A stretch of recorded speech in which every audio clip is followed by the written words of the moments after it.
এই মনে করো যে তুমি আমারে কিছু দিলা, বিনিময়ে আমি তোমার সদাইপতি দিলাম, বিষয়টা কেমন হয়? ভাইজান, আমি তো গরিব মানুষ, আমি আপনার কি দেব? দেওয়ার মেলা কিছু আছে, খারাপ আমি তোমারে কইতেছি।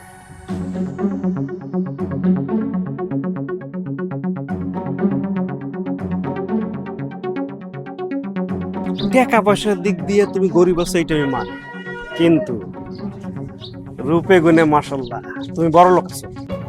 ভাই আমি কি করতেছেন আমি বুঝতেছি না। আরে 2 বছর মা হয়ে গেছে, এখনো জিনিসটা বুঝো না? শোনো, বিষয়টা গোপন থাকবো আমাকে দুজনের মধ্যে। মাঝে মাঝে ডাকমু, একটু সময় দিবা। মনে করো যে তোমার যা কিছু লাগে সদাইপাতি নিয়ে যাইবা, আমার কোনো আপত্তি না। লাগলে কলকাতা বাইক করে দিব তোমারে, কোনো চিন্তা নাই। কি হইলো? আরে হুনু, ভালো সিদ্ধান্ত নিতে দেরি করে কোনো লাভ নেই, তাতে লসই হয়।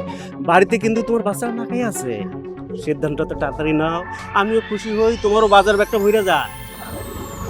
শুভ কাজে না ভাই দেরি করতেন না। একটু কাছে আসেন, আর একটু কাছে আসেন। কুত্তার বাচ্চা, কি মনে করছিলি? হুম, এটা তোর জন্য উচিত শিক্ষা। তোর ভাই কইও রাখছিলাম।